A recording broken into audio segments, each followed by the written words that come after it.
I stayed in bed for a couple weeks after that. I just really couldn't face it. I couldn't open my computer even and look at what I needed to deal with. That was the lowest. I dealt with my fair share of depression, anxiety, feelings of not being motivated, but I'd never been unable to get out of bed and power through. The world is obsessed with fast track success. It's easy to think that people become successful overnight. But let's face it, more often than not, what we see on social media is total BS. I'm here to look past the perception of perfect success and focus on life's detours, perceived mistakes, and even wrong choices, and understand the real road traveled up the career ladder. After all, we're all effing up. Sarah Haggard is an impact-driven entrepreneur focused on increasing access to education and economic opportunity. Prior to founding Tribute, Sarah spent over a decade working in product at Microsoft, where she spent her career as an intrapreneur, successfully launching unicorn businesses at one of the largest enterprise software companies in the world. When not working, Sarah enjoys reading a great book, entertaining friends and family, and sailing the Puget Sound with her husband and 2 sons. I'm so grateful to meet you at the Madrona event. You were exceptional to listen to, and your journey, I was like, I've got to get you on the podcast.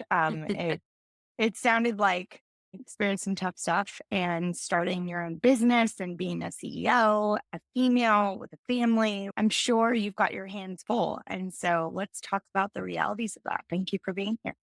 I'm excited about this, to be honest. I think the thesis for your podcast is so spot on because there's really nobody talking about how the mistakes that we've made along the journey to success. And so it becomes very intimidating for young people. I'm excited for young women, especially to be listening to this episode, who might look at me and go, oh, she has it all. No. I'm excited. Thank you for inviting me to participate in this. I think Oh my God. it's honestly an honor to be part of it. Let's start with you as a youth. Think back, like maybe mid to late teens, college is starting to come up or has already come up. What did you envision for yourself? What did your family envision for yourself? Were they the same?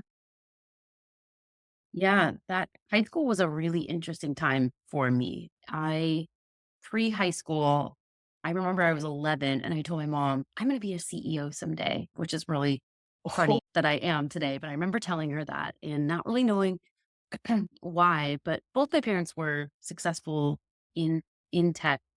They had gotten into the technology industry in the early 80s and were successful. And so I got to watch my parents be successful. But come high school times, both my parents fell on some hard times themselves, and we had a lot of instability in our home. And for me, high school began really pretty calm in a lot of the clubs and things. And by my sophomore year, I was really not participating a lot in high school things just because of that kind of instability at home and a lot of hardship. And so I don't know that I knew or envisioned my future a lot in high school because I was so wrapped up in just surviving through it. I'm not afraid to share that my parents both suffered from substance abuse issues. And there was I was parenting a lot in my home and not really thinking very much around the bend. I will say I come from a long family of educators. So the idea of going to college, that was just going to happen no matter what. It wasn't like I wasn't going to go, but I really didn't know what I was going to study or how I would apply myself in high school much at all. It sounds like you were forced to grow up in that period a little quicker than perhaps you might have had you not experienced that family dynamic. Is that accurate? I mean, yes and no. That's the interesting thing. Yes, I had to grow up faster in the sense of taking care of myself, taking care of my mom, particularly, but it's like a false growing up, right? So by the time that I got to college, I was very stunted in a lot of ways, socially, and didn't really have a good grasp of myself, how to apply myself. I remember professors in college one of my professors in sociology saying to me, I don't get it. You're so smart. Why do you keep fucking up? Basically, like, why aren't you applying yourself more? And that was a little bit of a wake up call for me in college to turn things around. But so, yes and no. I'm 39 today, and I'm still discovering ways in which I didn't grow up in a way or mature Mhm. as we normally do in those years that I've had to go back and do that work as an adult. So, Yeah. Yeah, I'm sure. And then a lot of things like boundaries were blurred all the and there time. was no you time. You were half adult, half child. And you had no one kind of putting you on the path. That's tough. Yeah, I had that foundation as a kid with my parents and larger family. And I know my parents both loved me and Of valued course. education, Yeah. wanted me to succeed. But I think early in life, when people say, just be you or just do you, it's like, what is that? I don't Who? even know who I am. I just Yeah. didn't. Be And yourself. Well, who's be that? yourself. You're like, well, who is she? And I remember when I got to college, I rushed for a sorority and I got into the sorority and I was really excited. But all throughout the pledging process, the concept of being friends and living in a house with all these girls just was so foreign to me. I just didn't know how to relate to my peers. And so it was a hard transition. High school was probably one of the harder times in my life, just thinking back on it. And I think for a while, it really, throughout college, led me to really not be so sure on who I was going to be when I grow up. How did that manifest? Did it come out physically or was it mentally, emotionally? I've touched on kind of the inability to form like good peer relationships. I think that was a big one for me. It also showed up as depression, anxiety, the boundaries for sure that manifested in intimate personal relationships for sure. But I think it also manifested in just I've always considered myself an ambitious person, but I remember being in college and just being like, I don't know how to apply myself. I don't know how to like take what I'm learning and actually do something with it. I couldn't even envision what it was like to be a grown up working in a job. I knew I wanted to make money and not move back home after college. I knew kind of checklist that people do in their 20s to adult, but I really just didn't know. And so I chose to study. I started with an interest in psychology because I was so fascinated by the human brain and the human tendency for Mm. life. And so I started there. And then I was really fascinated by how groups of humans interact. So I was like, actually, I'm really interested in sociology. So I'm going to do that. And then that lent itself to being interested in anthropology, which was like groups of people. And so I just kept wanting to see the bigger picture of what is this and why are human beings the way they are and why do they connect the way they do. And I was so fascinated and interested. So I chose that study in college, I think probably because what I knew at that time was that I could anchor on at least a personal interest of study and that would carry me through my studies and hopefully land itself in some shape or form.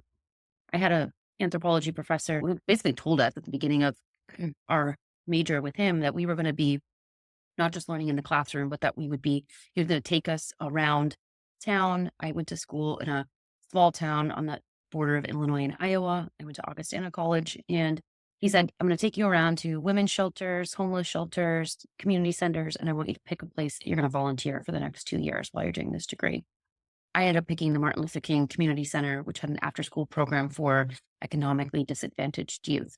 I chose that because I wanted to work with kids and I wanted to be able to be that person that intercepted whatever was going on in their lives and be a positive force and show how education could be used for good. And that was really the moment working on the front lines of social work where I was very passionate about making this difference, but I was also very naive.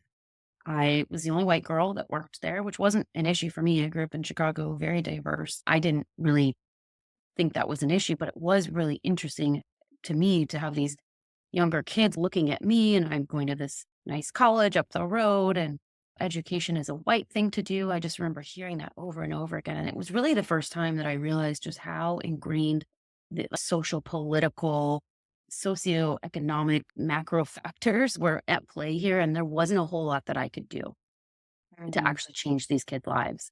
for the better beyond just being there with them and trying to change that perception slowly as I built trust with them, which took a long time.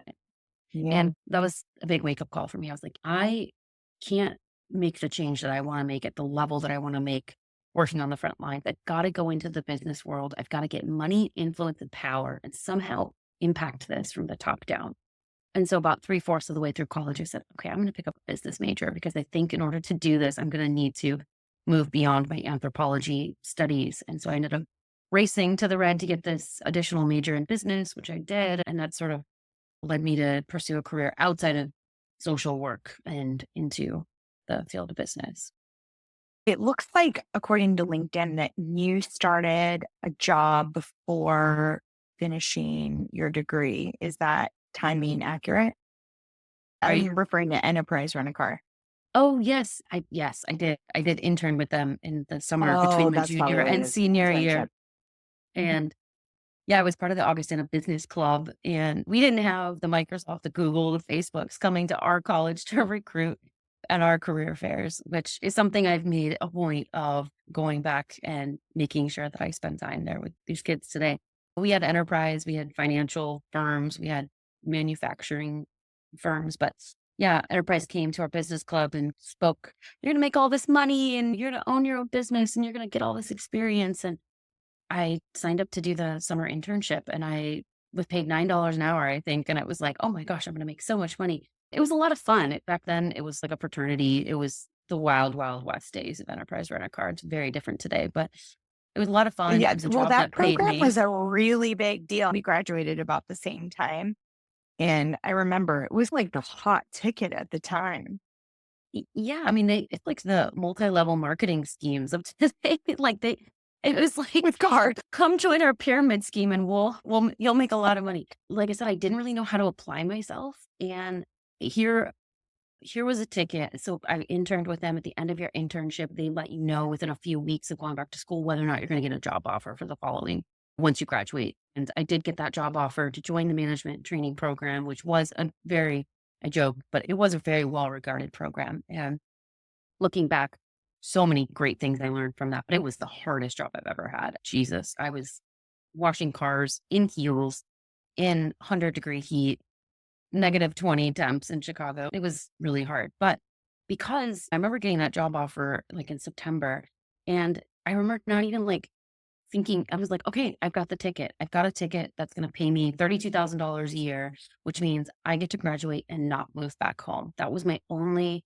goal. And I wanted to be that person that graduated college and moved into her adult life instead of moving back home because they said, yeah, come on. I was like, okay. And I never even looked for another job. I just went right back to enterprise, spent the next 3 years there in that management training program, learned a ton. But as I said, it was also just, I knew at some point that I was not living up to my potential there and that I wanted more and that I would need to move beyond that. What were some of the struggles that you had during It was a very cutthroat culture. It was family owned business. We had a lot of training on sales, a lot of pressure, a lot of contests for sales. But I think I don't know if I would have said this was a struggle at the time, but looking back at it, it's crazy because it was such a fraternity-like culture that it was like the management would take us out several nights a week to go drinking and partying. And we were working 13-hour days because Enterprise was open from 7 a.m. to 6 p.m. and you'd have to get there early to get cars ready. And as we all know, that when we work in retail, the door doesn't close at 6 if you've got people standing outside of it. It was a physically demanding job that at the time I was living downtown Chicago and gosh, the commute. I remember getting up at 4:30 in the morning to get to work by 6:30. And then I'd leave sometimes as late as 7, and it would take me an hour and a half to get home. And I would just eat dinner, sit on the couch, go to sleep, do it all over again. It was as also you're trying to very, learn how to be an adult and navigate oh life my when you're goodness. alone? Yeah, no, it was a wild time. I remember just not, yeah. And then the weekends, because you're in your young 20s, you're like, let's go out and let's party. You never really rest and get yourself in a position to, but we were young then, so it was fine. Yeah. But yeah, it just was very physically demanding. And I remember because you had to manage all parts of the branch, right? That was the thing is learn how to run a P&L at 21, where you're running the branch operations, you're running the financials, you're running the marketing, you're running all of that. And so I remember I was doing our journal vouchers one month. It always tended to fall on me because I was good at it.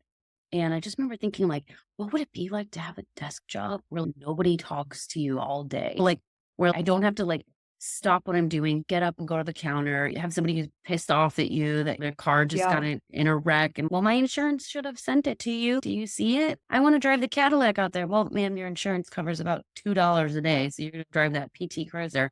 Oh, hell no, I'm not driving that. You better call them and fix it for me. It was like nonstop, always. And so I was like, what would that be like if I could just sit in an office and like work and not have people bothering me all day? And I had this daydream, and I've always daydreamed for the next chapter before it's happened. I don't know if you do that, but like I I started absolutely do that. imagining. And so now I know what to pay. Now I know what that is. That's me manifesting my next chapter. But I just remember being like, oh, I should be like a receptionist. Like that would be an amazing career. Yeah. So Clock in, clock out, leave clock for in, work. clock Yeah. out, just type on the computer all day. And so that led me to thinking that maybe I'd be a good project coordinator or project manager because like I was good at managing and keeping all the balls in the air. And so that was the first inkling of you gotta go. This Yeah. chapter's done. So what drove you to essentially leave enterprise? And also it looks like you headed to Microsoft, but you'd been in Chicago. It looked like you went to Seattle. So it looks like came Yeah. a big change. Yeah. A lot of people who say, okay, you went from enterprise to Microsoft, like hard pivot. Nobody does that. How did that happen? I'll tell you. So my dad had moved to Seattle while I was still in college, and I started visiting Seattle and I just fell in love with it here. It's beautiful. It's green. This was 2008. It was not as busy and expensive as it is here today. It was a very quiet town. I remember even thinking things like there's no tolls on the road back then. And like in Illinois, everything is tolled. Like you can't even walk on the sidewalk without paying for it there. I just remember, what is this magical green place? And so I started thinking I wanted to move to Seattle. I'd made the decision to move. I had gotten a transfer set up with Enterprise so that I could go work for Enterprise here because I knew I needed a job, right? My dad was going to let me live with him for a little bit. I needed to support myself, and I was used to doing that. And so I had the transfer all set up. And about 2 weeks before I was set to leave, a family friend of mine had said, hey, I own my own company. If you want to come work for me and be a project coordinator, I'll pay you $20 an hour, which was a raise for me at the time. And I just thought, this is perfect. Yes. And I just said yes without even really understanding what I was saying yes to. I just said yes. And I do have a history of doing this where it's just say yes and figure it out. I landed here in October of 2008, drove over to her house at the time because I don't even think we had an office. And she said, okay, here's your computer. Your first client is Microsoft. I was a consultant on a project for them. Basically tapped me on the ass and said, good luck. And so that's how I started at Microsoft, was a consultant working for them. And I will tell you a really funny story. I showed up to Seattle with my business attire because at Enterprise, you could only wear a white shirt. Like you can't even wear a blue shirt. I think you had to donate to some charity to wear a blue shirt on Friday, but very strict dress code, heels, suit, white shirt. And so I brought all my suits to Seattle and I go, oh my gosh, I have a place to wear my suits. This is perfect. And so I show up to Microsoft campus in Bellevue and I'm wearing my suits and heels and nobody else is wearing them. And I'm like, what is going on? And I just remember people being like, what is her problem? Like, why is she like, I'm 24. I'm She takes herself too serious. too seriously, which is true. But now I had the outfit to prove it. I You were probably was ready to thinking, play the like, part. Let's go. I was ready, man. I was like, I get to wear my fancy clothes to a real office. And quickly learned that I did not have a business casual wardrobe. I had going out tops and I had business suits that were half ruined from water stains and such, but I had no actual attire for working at Microsoft. And I still crack up when I think about that I was overdressed at 24 to start my newly minted career at Microsoft. I have to assume you transitioned from consultant to full time at some time. I did. Yeah. So During shortly after I landed in Seattle and I started looking at like the job descriptions for Microsoft employees, just out of curiosity, what is Microsoft looking for out of a Microsoft employee? And I saw pretty much on most job descriptions that an MBA would be preferred, if not required. And so I thought, okay, my mom has a graduate degree. My grandma has a PhD, come from a long family of like really educated women in particular. And so I was like, what if I get a graduate degree, an MBA, which is going to take me 2 or so years. And I knew I was going to need 2 or so years of consulting experience to apply full time. So I thought this is a perfect time to go back to graduate school. So I enrolled in Seattle University, got my MBA there. And then about 3 years after that kind of those two things merged, I graduated in June of 2011 and later that fall ended up starting Microsoft full time. Challenges did you experience as you went through the MBA program in parallel to working as a consultant? So many. Didn't, I went to graduate school to meet people because I didn't have any friends here. I was meeting friends at work, but it was really challenging on my time because Microsoft was so consuming and I was also young and I wanted to perform. So I wanted to work harder than anybody else and go to school 2 nights a week. Most of the weekends were dedicated for homework. So it just was a very busy time. It was exciting. I was in a new city. I was young. One of the other observations I remember thinking is I felt like I had like an extended past. So in the Midwest, when you graduate college, it's okay, get married, have your kids, start your family. Well, when I moved to Seattle, all the 24 and 25-year-olds I knew were in grad school or they were establishing their careers. Like nobody was getting married and even talking about marriage or having to think about kids. And so it felt like this breath of fresh air that I got to just be in my 20s and not have to think about that. But the honest answer, I think the hardest thing for me during that time was that my mom was pretty sick towards I moved to Seattle. She was still actively in addiction, and I was trying to get away from it, but also felt pulled back into it in a lot of ways. And so planning I remember hearing from my brother after one holiday that mom had really had a bad time. And so I just remember thinking, we've got to do something to step in here and do some sort of intervention. Otherwise, mom's not gonna make it. And so having to I remember deciding that I wanted to look for interventionists. So I ended up finding this guy, and then my mom had several siblings that I had to work through with them.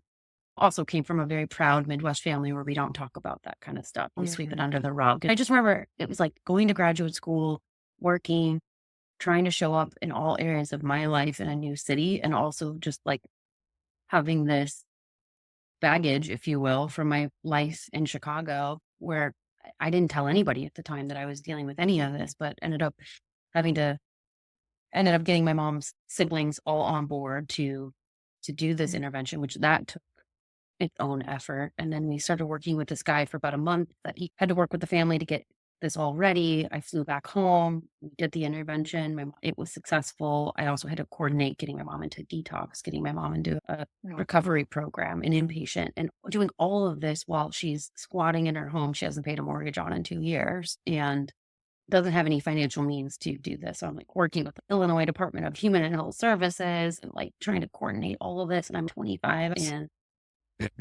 so I fly back home, intervention successful. We get her into detox. We get her into a 30-day inpatient program. She gets sober by the grace of God. And about a year later, she came up to visit me in Seattle, which was amazing. It was a couple months before I graduated with my MBA. And we had a great visit. Physically, her body was pretty wrecked after a pretty long active addiction period. And so she was pretty fragile, but she was getting back and we were getting ourselves back. And I remember she wasn't able to make it out maybe like a month after that in May or something. She had let me know that she had gotten some kind of tough health news. So she wasn't able to physically make it out for my graduation. And then a couple weeks after I graduated, I got the call from my brother that she's in an ambulance on the way to Mayo Clinic. And Yeah. my mom ended up passing away a couple months later. So I ended up going back home and being her primary caretaker. In between me getting my MBA, working, taking care of her, graduating, I ended up, and my client at the time who ended up hiring me full time sort of knew what was going on. I didn't tell him the full extent, but he was wonderfully gracious well before the era of work from home or any of that and said, you got to do what you got to do. I trust you. So I got on a plane for about 2.5 months, worked remote, Wow. where I would take care of her in the day, work at night, delay my emails. So they would all go out at 8 in the morning and no one would know any different. And then I remember I got back, my mom passed away in August of that year, and I flew back to Seattle and I walked back into work. And without even, I don't know how he knew this, but I show up the first day back and my client manager at the time, this guy, Jake, he just looks at me and he's like, so you're ready? And I was like, yeah. And he's, okay, I'll put the paperwork in today. And without even ready for what? We knew he was like, are you ready to come on full time? Are you ready to like come join Microsoft full time and take your career to the next level? And yeah, so it was like a very interesting, bittersweet time in my life. Um, Mm. Oh, that's so heavy. so That's a it's, journey. yeah, I think honestly, I think if anything, it just gives me a compassion for we really just don't know what people are carrying and going on in their personal lives. And while what is 2023 talking about substance abuse and addiction is a little bit more normalized today than it was then, it's still a super hard topic to talk about. It's Oh still my God. just The taboo a is still lot of there. the Yeah. taboo is still there. It's hard to talk about. There's a lot of shame wrapped up in it. That experience of taking care of my mom while I was working at Microsoft, not telling any of my colleagues, delaying my emails I'd write at 3 a.m. to send out at 8 a.m. so that I keep the Jeez. facade of nothing wrong. A lot of those experiences come into Tribute in the company that I have today, which is part of, and for those who don't know Tribute, the best way to describe us is a knowledge sharing for the enterprise that helps employees find the help they need when they need it most. So it's sort of a modern take on the age old concept of mentorship, right? Rather than finding a mentor for a career long, it's about just finding a colleague who can help you problem solve through a particular issue. And one of the ways that you could connect in Tribute is with life advice. And as part of your profile, when we create a profile about you, we ask you to share about your lived experiences because I think having the lived experiences, whether it's taking care of somebody who's sick or dealing with substance abuse issues or getting divorced, dealing with microaggressions, moving to a new city, there's so many lived experiences that I think impact how we show up at work. And they also teach us lessons about leadership and ourselves that like no career aptitude test or assessment is going to suss that out of us today. And so I Mhm. think that was my particular life path. It was heavy, it was hard, but I also think I've been able to use it for good in building this product that takes into account our lived experiences, not just our professional experiences when we think about who we want to be when we grow up. Talk to me about the journey with Microsoft, in particular, when I was in your company recently. You'd mentioned that you had experienced time at Microsoft where you were a high performer, high potential, and you'd said that there really wasn't anything to like help you Yeah. move on and beyond. And I know this goes into tribute, but what were the struggles there in that time where you're a great performer, but you're just hearing you're a great performer, you're a great performer? What came along with it wasn't so positive. Yeah. Yeah, there were so many times that I felt isolated, lonely, not sure where to turn. I remember, and especially you can imagine that I'm a kid from the Midwest. Nobody works at Microsoft my parents were in tech, but not Microsoft. And that's like the holy Yeah. grail of tech world. And so I'm this kind of awkward kid from the Midwest. I show up in my suit. I don't fit in. I don't have a business degree. Everybody is much older than me. Everybody has gone to Harvard, MIT, at least in my mind. I'm thinking I just stick out like a total sore thumb here. I don't belong here. And I'm just desperately trying to fit in. And so I Do you, think sorry, can I interrupt you? Do you think that's just perception or do you think that's reality? it was both, but it was my Mm, reality because yeah. that's how I experienced it at the time. And I also think this inability to create peer relationships that followed me into my early career as well. So I was just always awkward.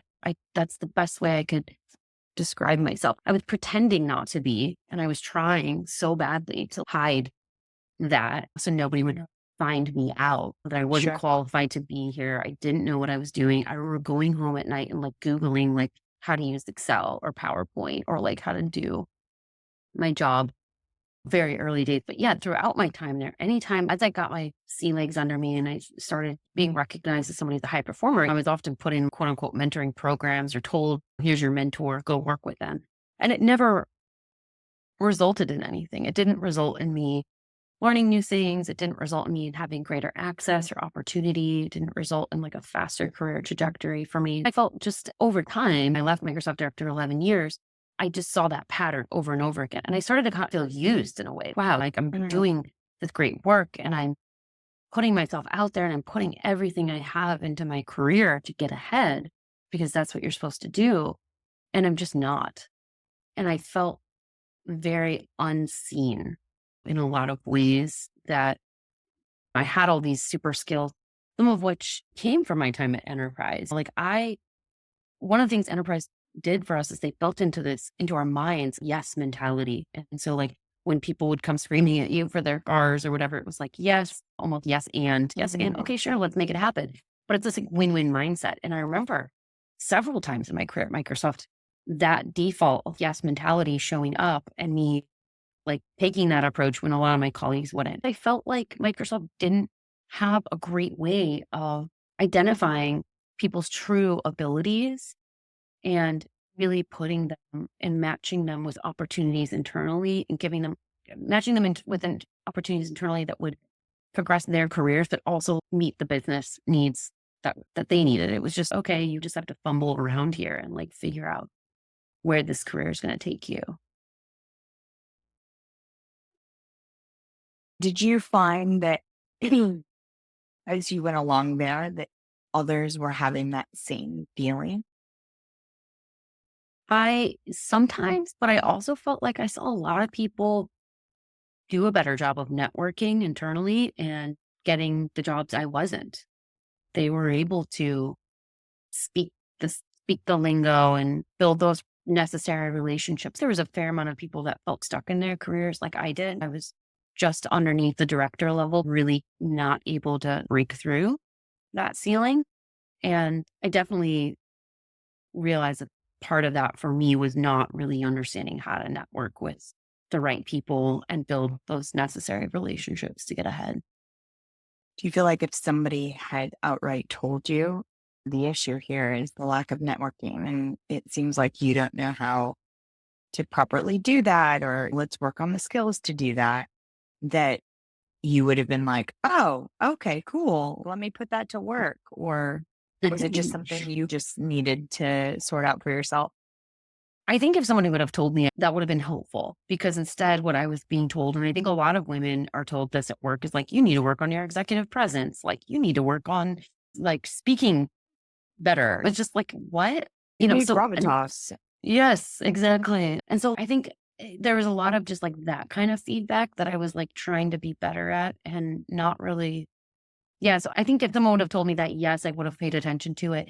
But at the same time, there wasn't a mechanism to network beyond your immediate team inside of Microsoft. And there was a lot of politics stopping people from doing that. And so I think that's also why I left to build Tribute is because they wanted to create that mechanism for individuals to take charge of their own career and networking and not be bound by the organizational silos and politics. And so that was a big reason why I wanted to create the company that I did.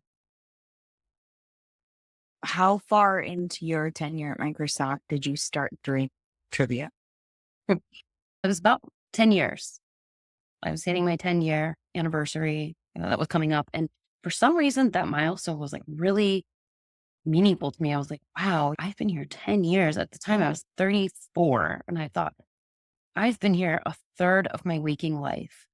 And I did remember that promise that I made to myself in college about going out into the business world to get money, influence, and power. And I was like, okay, Sarah, you've been here 10 years. You've learned enough. And I've failed a lot too. Lots of projects went sideways, lots of things I didn't know. So it's time. You've got to flee the nest. And that was when I started daydreaming, writing down what's the problem? What problem would I want to solve? Or what technology would I build if I could build anything? And why would I want to build that? And so I started journaling. And it So took me another year and a half to leave. you knew it was going to be something out on your own, though, for sure. No, not at all. Yeah. I never thought I'd be an entrepreneur. I never wanted to be an entrepreneur. My dad was, and I watched his life go up and down and all around. This man has been a millionaire several times in his life. He has been dirt poor several times in his life. It is just, it was a road, a hard road that I was like, no, thank you. Like, I am a Capricorn. We are, I'm type A. Like, I'm going to stick to the road most taken and just stay on the path because then I can't fuck it up. But no, I did not want to. I never thought I could do anything like this. I didn't think I could go a paycheck without working at Microsoft, let alone start a company from scratch. So what switched? I think you get to a point in your career where you're really, it's like there's a diminishing return. Mm. And I had taken on this big project at Microsoft. It was basically to reimagine our digital demand gen engine for Windows because we'd always been very field sales driven and Marketo and all these marketing automation tools were coming online at this time. And it was like, we need to reinvent this. And so I'd spent about 18 months building up a team from 0 to 20. And I'd never worked so hard in my life before. I definitely made mistakes in not socializing my work enough with enough stakeholders because I was working hard. I was doing the work, leading this team of building this huge function. We ended up raising about $40 million internally to build this function. We got it all up and running. And then we quote unquote got acquired internally from a bigger team that had already been doing this work and said, okay, you guys have nurtured this enough for us to take this work on. And I remember talking to my manager, like, okay, like I did it. I did this. I did it. I got this thing off the ground. It got acquired. Like, where's my ticket? Where's the golden ticket to director now? Like waiting for the band and all the balloons and all of Yeah. that. And not only was that not there, but my head count went with the acquisition. And so I was like practically out of a job. Like I worked my way out of a job. And he was like, so what do you want to do next? And I'm like, "Wait, what? Aren't I going to go and be a director and lead the team that I just built? No, like I was the first one off the project. All of my team members went and worked for other people. It was so You're like, where's heartbreaking. It the was good hard. payout? Where's the payoff? Where's the payout for all of this work? Yeah. It was when I realized that you can work for a big company like Microsoft. You can have a fancy title. You can have a ton of responsibility. You can have a big budget. You can have money in your 401k. You can own a home. You can have all the external markers of success that I was going for and be absolutely miserable and just feeling so gutted. And I remember also being like, I don't know like what my purpose is. I had gotten so far away from that because I never stopped to ask myself that at all. I was just running from a teenager in survival mode all the way to 34. I was just running, running, running, working, checking boxes, doing the things I was supposed to do in life to get me ahead. And here I was at 34 after what should have been a career defining moment was eerily silent. And I was heartbroken. I remember telling my manager I needed to take a week off because I was just so, I couldn't even pull myself together. And I remember just writing a note on my iPhone, like in the note, sweat, eat, drink, walk, or like do the basics for a week to get myself back at it. But yeah, that was the beginning of the end for me. And so what was the timing from that week you took off till you quit? It was another year and about a year and a half. Wow. Yeah. So what did you do during that period for Microsoft? Because you had said you basically were out a job because you were handed off to the acquisition. Yeah, yeah. So my last job at Microsoft, I ran our compete strategy for Chromebooks against Chromebooks. And so it was a global compete role. It was highly visible, but it was like having a losing hand before you even start because without going into it, the details, we were losing against Chromebook for reasons like Windows was just too big of an operating system to fit on a low cost device. Chromebooks were basically they didn't have, it was an internet device, right? You could run it basically on anything, really cheap hardware. And this was during the time when a lot of the kind of first line worker wave of technology was ushering in. And even us at Enterprise, when I was a first line worker, that was my first career. And we worked on terminals to give you, to write up your contracts, very repetitive task based work. Well, those terminals, which were running DOS at the time, were now being replaced with Chromebooks that had web based forms that you could fill out. And we were losing our ass was being handed to us by Chromebook repeatedly. And I was a person in charge of going into our executives and bringing these customer stories about why we were losing and what we needed to do to win. It was one of those like jobs where highly strategic, highly visible, but again, just not meeting it was, I was like a robot doing that job. Just didn't feel anything doing that job. I didn't feel like I wanted, and in a way, it almost made me better at my job in some ways because I was just like, I can do this in my sleep. But I wasn't so emotionally attached to the outcome. And so I think because of that, I ended up like presenting more neutral and being like respected more for that in a way. So that was interesting. But Fascinating. yeah, I survived because I needed a job, but I really wasn't there much for the last year. And What is leaving and getting started in terms of building your company? What does that look like?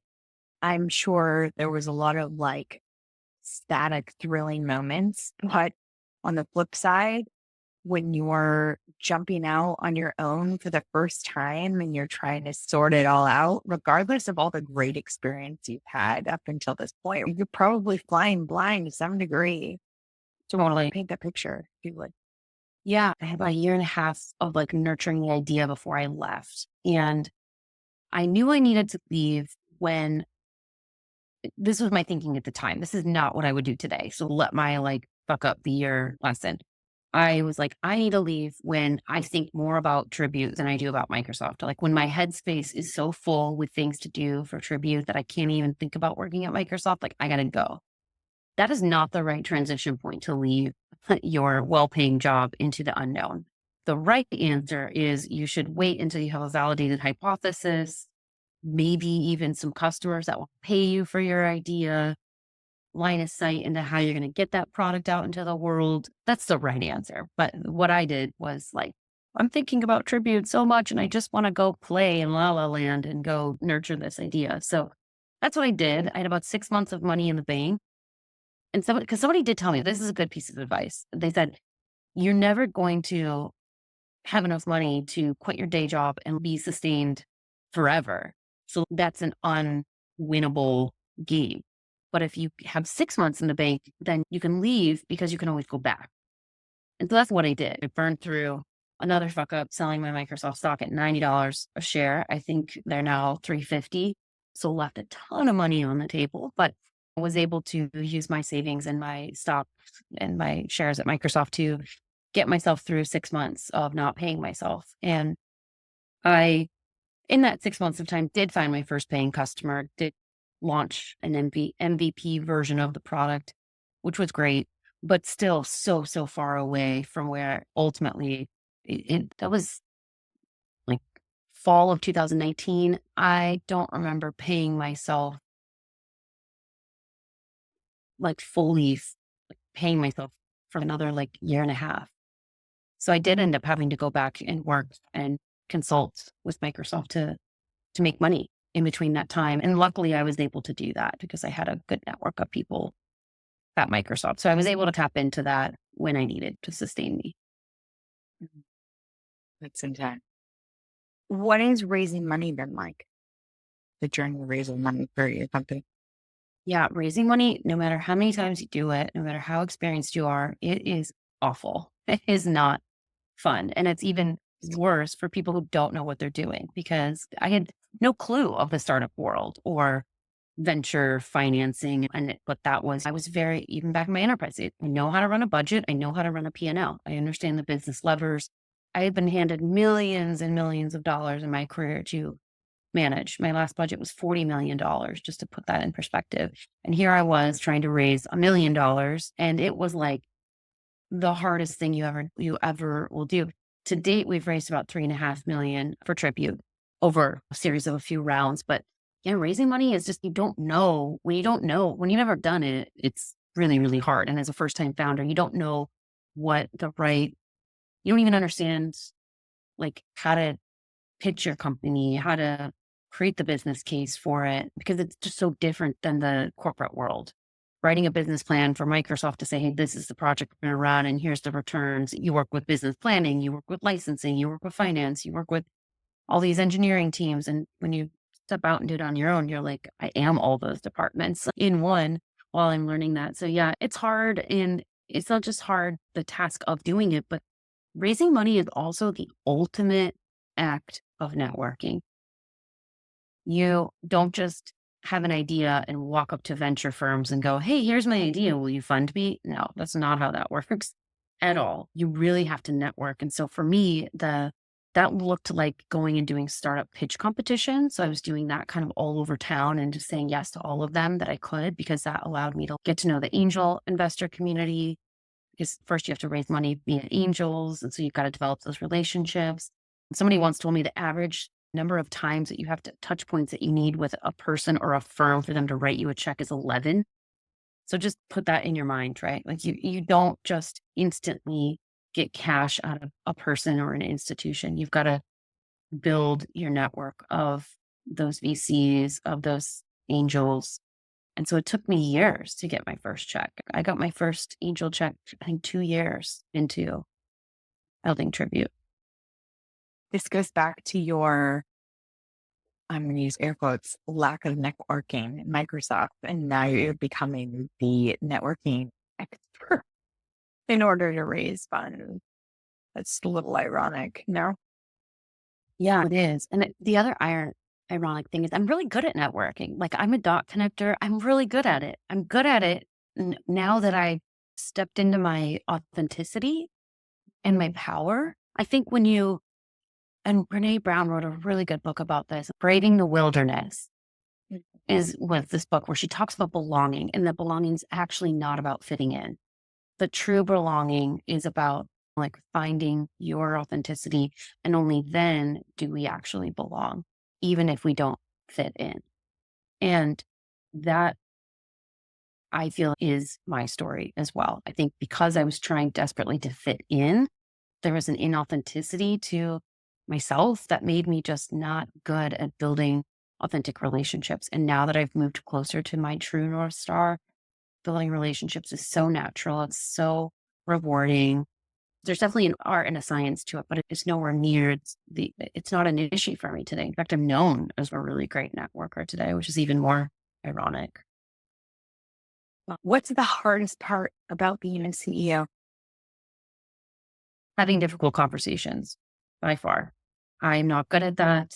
I'm a people pleaser. I really like to keep harmony. I like to make everybody happy. I like to soften the blows, the edges around everything. And I've seen it in CEOs, both men and women, in my peer group, especially, but those who are just a few steps ahead of me.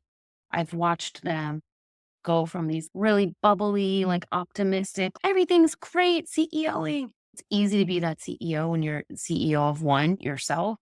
But as your team starts to grow, as your business grows, as you start getting more complex problems to solve and they're interdependent with teams and there's people and human beings are complex, that's when you start to see these CEOs sort of harden a little bit and realize, no, you've got to be, you can't be everybody's friend as the CEO. You've got to be the one where the buck stops with you. The hard decisions are made. Not everybody's going to agree. Not everybody is even going to have the information that you have to understand your decisions. And in some cases, you can't share that with people. And so I think being a CEO is actually one of the hardest jobs. It's not my favorite job at all. I, on the daily, wish I could not be a CEO and just be a product sales leader and not have to take on all that comes with being a CEO. And I'm learning how to be a CEO while I'm being a CEO. So I don't want to say I'm not qualified for the job, but it's more of it's a flying and building a plane at the same time. And surrounding yourself with as many good people as you can who can call you out and recognize when you've got to make those like shifts upward to the next level of CEOing.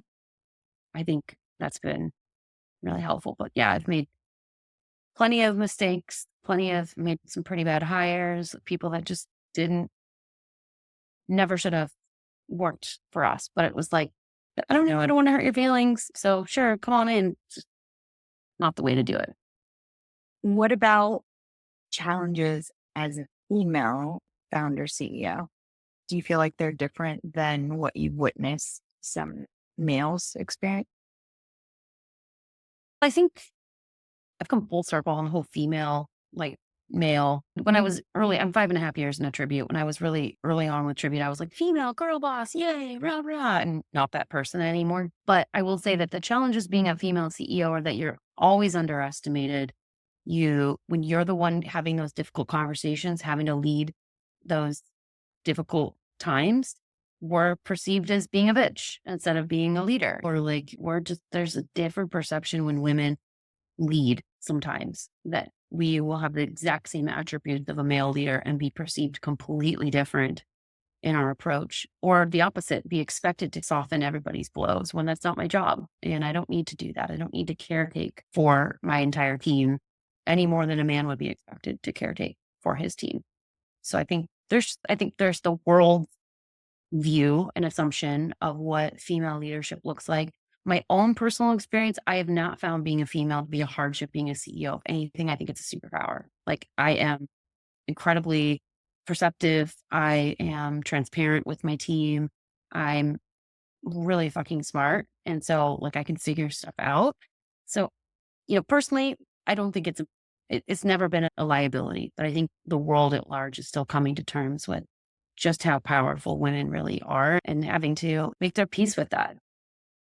I love that you just owned your shit. And you said, I'm really fucking smart. That is so great. And it didn't come across at all. I'm so into myself, right? You're like, I have a skill and I'm owning it. And Thank that you. was really powerful. So thank you for saying that. Thank you. I'm about to be 40 this year. And honestly, I'm like, cannot wait to be 40 because now I'll just be like, I just give zero fucks. Like, I am just ready to own my shit. I have Yeah.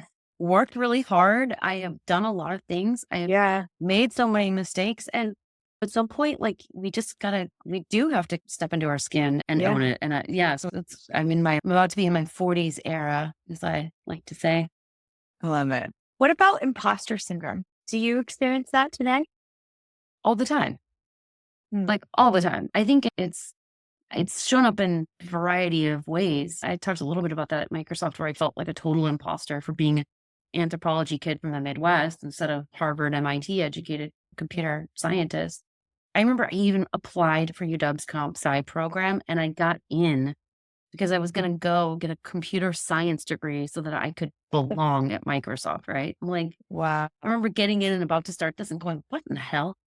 What are you doing? You know what I mean? You don't want to do this. You have no interest in this. What are you doing? And then Wow. yeah. And so then I pivoted and went and got my MBA. Better choice. So I've done things like that in the past. I think imposter syndrome today, I think we all deal with it. I think we're always, because we're so conditioned in a world of success chasing and driving, which is why I love this podcast, because we can talk about the mistakes and the failures and the detours, as you say, along the way. That is so important. And we need to have more of these types of conversations, because if everybody just looks up to people and goes, oh, they're successful, and they don't understand that these bumps are part of the way, then that imposter syndrome is just going to continue to get worse and worse, right? Like, why can't Totally. I? Oh, what's wrong with me? But hey, I deal with it quite a bit. And I think the more older I get, I realize it's not about not having those feelings or not being afraid. It's about doing it anyway. And sometimes you have to do it and it feels very uncomfortable and you don't want to. And you just have to go through the motions.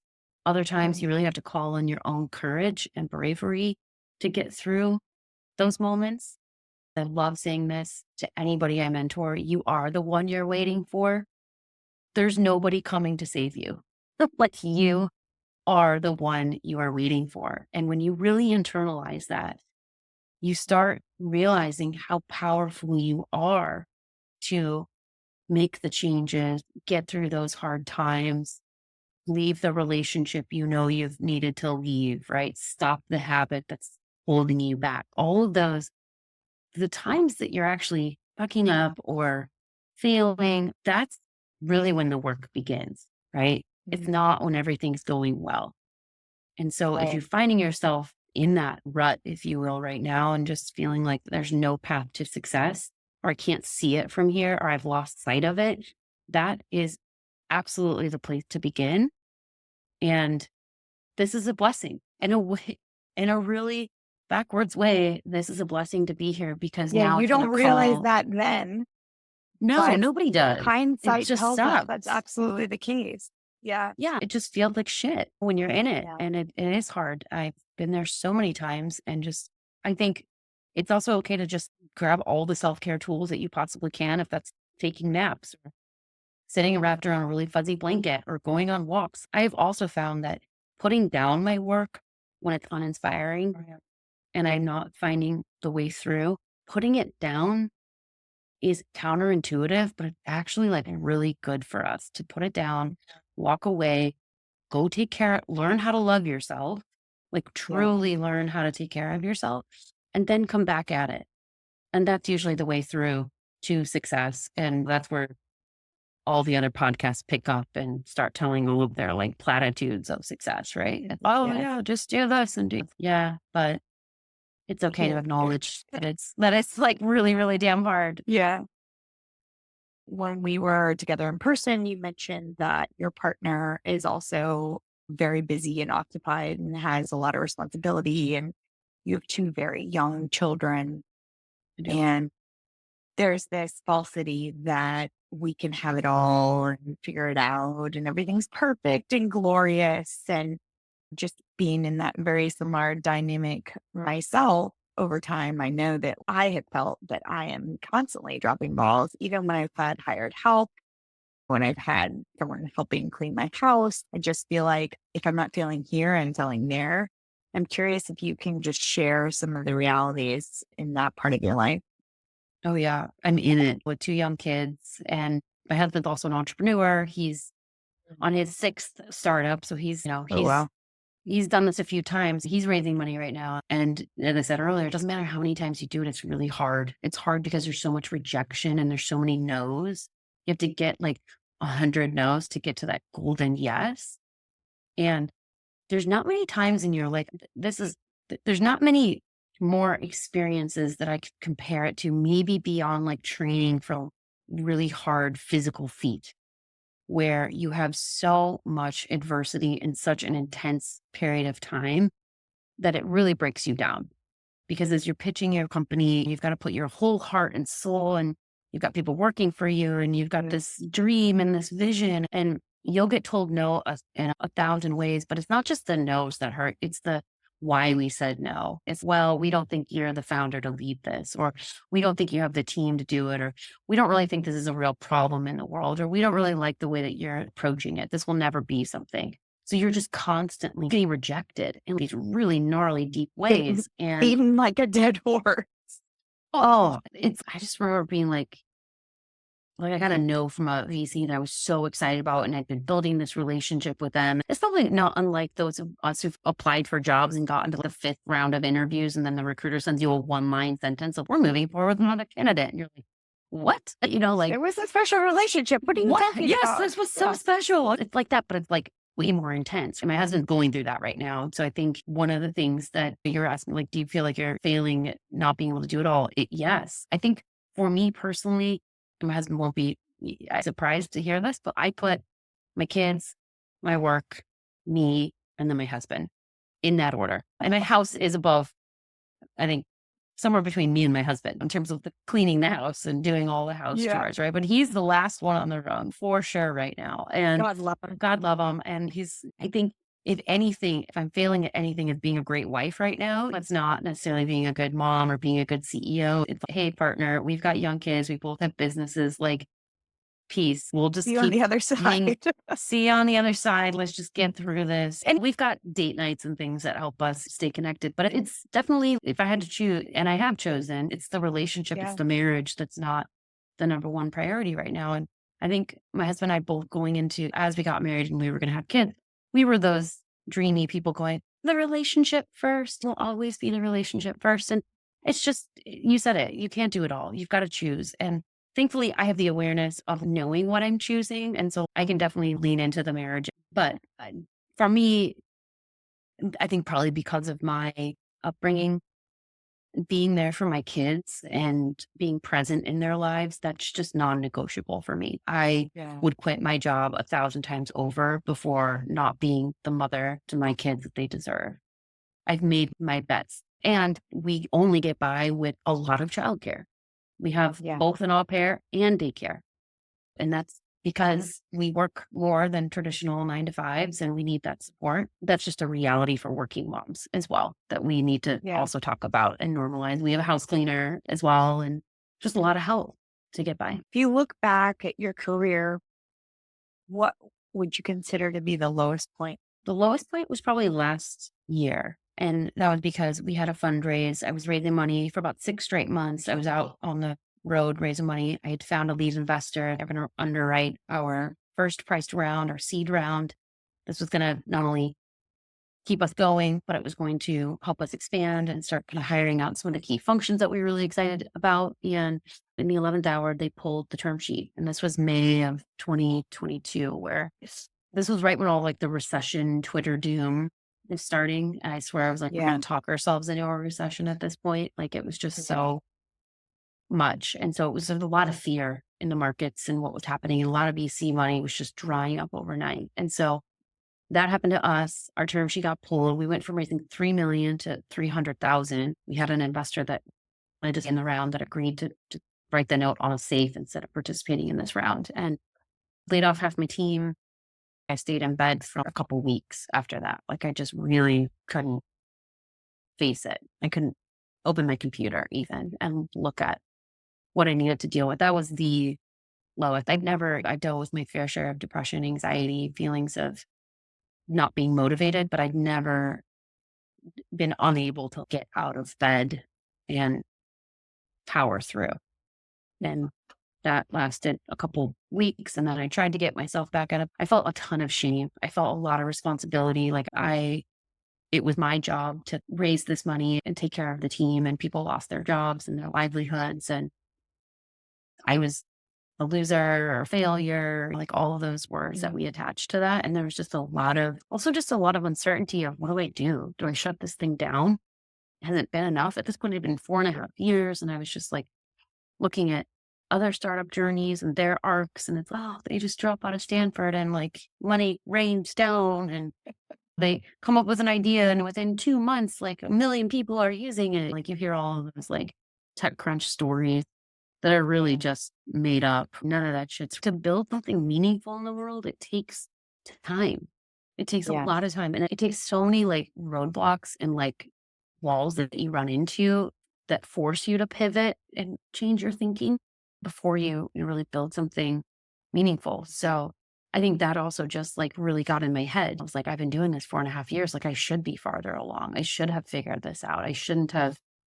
Could be. Yeah. I should have had more options on the table than I did so that if that fell through, I had something else. I should have been more prepared. All of those narratives were just running rampant in my head. And for the first time, I didn't have the energy to get back up. And so I stayed down and that was not fun, like at all. How did you get yourself out? As a little bit of a forcing function. So one of our investors that wrote us the 300, it was not just a check, it was a 10-week go-to-market accelerator that they were going to put us through. And it was in Atlanta and there was a kickoff in August. And this is actually an incredible story and also just VC. But so it's a VC that has 14 corporate LPs. So Home Depot, UPS, Coca-Cola, Delta, Chick-fil-A, Invesco, all these big Southeast headquartered companies. They all put money in this pot. And then this VC invests in 6 to 8 companies twice a year that they basically vote on and say, these are technologies that we would want to use in our companies. And so let's become investors in them and then put them through this intensive 10-week accelerator where they get to meet with each of us. And basically the whole goal was to get enterprise pilots out of that, where these big companies are using your technology. And so I knew I've always had a survival instinct in me when the ship is going down, right? Like ship's going down and I've just always had that instinct in me that has kicked in at the very end. And so I knew I wanted to show up to the reception with my best foot forward. And I knew that we needed to change. We needed to upgrade our brand. We needed to change our positioning. We needed to like really hone and get put our best foot forward. I think probably about 4 weeks before I was showing up in Atlanta, my co-founder and I really just put the pedal to the metal and doing the work of getting us to put that best foot forward felt amazing. It felt energizing again. I felt inspired. I felt hopeful. Like so much of getting through the other side when you're in a really low place is having the hope to begin with. When you don't have that and you feel hopeless, it is very hard to anchor yourself in anything. And so I think I had hope. If I can put my best foot forward and if I can go through this accelerator and demonstrate demand for tribute, then I get another shot at the goal. I can then go raise money because I'll be able to bring this demand with me into that story and I'll be able to raise money. And that's exactly what we did. We went through the accelerator. We met with 9 of the 14 companies. 7 out of the 9 want to move forward with us. We're working with several of them today. Oh my God. That was exactly what happened. And so I think that's what ultimately pulled me out And of that to way. your own advice, you set work down, so to speak, during that Yeah. time, right? You needed a mental break, however you want to classify it, and it was under unfortunate circumstances, but you were forced to do that, and that probably gave you the fortitude to have the energy to get going again in conjunction with that hope you speak of. Yeah. I think it's interesting back then, like last summer, I was really embarrassed and ashamed to put the work down. Nobody knew. Like my investors didn't know, most of my team didn't even know how bad it really was Yeah. because it's so counterintuitive to the startup narrative, Oh yeah. How right? That could you have you? to, Right. that you have Yeah. to hustle and grind and But you're human. urgency. And yes, we all are human. And it's again, this like success driven culture is really toxic. It's not good for us as human Yeah. beings, because we have to put the work down. And so at the time, I wasn't celebrating putting the work down. I was very much, ooh, don't be found out. Yeah. Um, Even just this last couple of weeks, I've had days where I put the work down. But now I don't look at it like a negative thing. Now I can say, at least where I'm at now, because we've got money in the bank and we have paying customers and we've got a roadmap of where we want to go. We certainly don't have it all figured out. There's lots of part problems we're still untangling. Now I can actually like celebrate when I put the work down and own it. If I Yeah. want to go take a walk or if I want to go take Well, a nap. and it's going to bring the good, right? I do. I trust that action and inaction are an equal force forward. And And so you're going to be that's been 40, really, so you give zero yeah, fucks. yes, I know. I'm already practicing being 40 with this. I'm just like, yeah, I'm so looking forward to 40s for sure. But yeah, I think it's now that I've gone through that low point, and I'm certainly going to have low points in the future where I'm unable to do that. But life's a marathon, not a sprint kind of thing. And I think being able Yeah. to set it down and celebrate when you set work down and be okay with yourself when you're not performing at your highest best, like just getting more comfortable with that. That's got to be part of our way of bringing us back to our humanity and our happiness and our authenticity and all of the things outside of work that matter way more than work.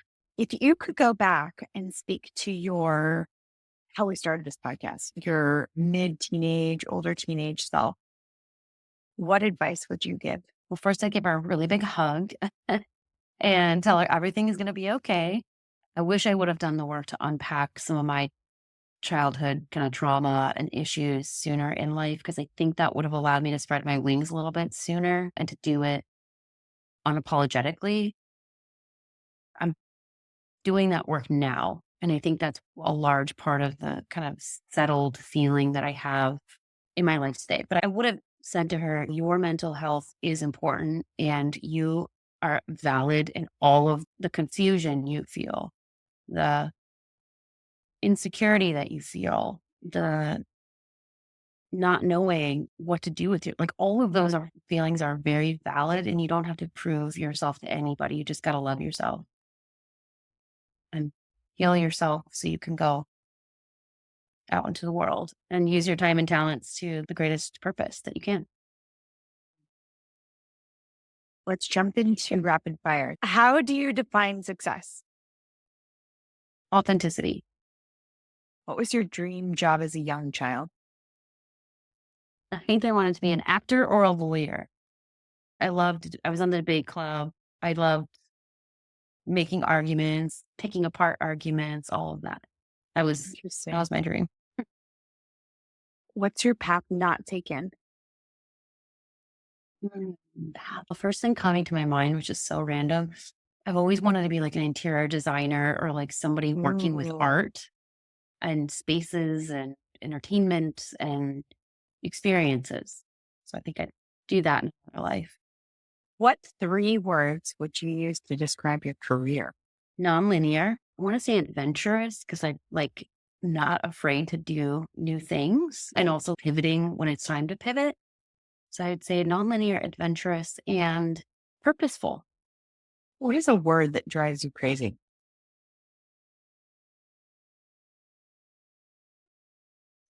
Unfortunately, I have taken that out of my lexicon.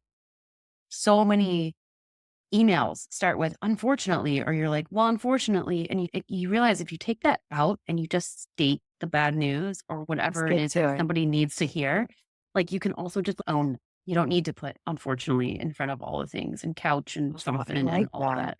Yeah. I'm going to think about that You will now recognize, you will know intentionally. anybody Yes. listening to this will be like I'm typing unfortunately again. But the beautiful part is you could just take it out. You don't even have to rewrite Yeah. the sentence. You don't will need it. see that when you just delete that word, it is a full sentence without it. What is the company in your resume that turns the most heads? Well, it depends on whose heads they're turning. I would say if people are looking at me as a status symbol, it's Microsoft. Label 3 of your jobs. Love, ultimate fun, skip. I would skip enterprise. Mm.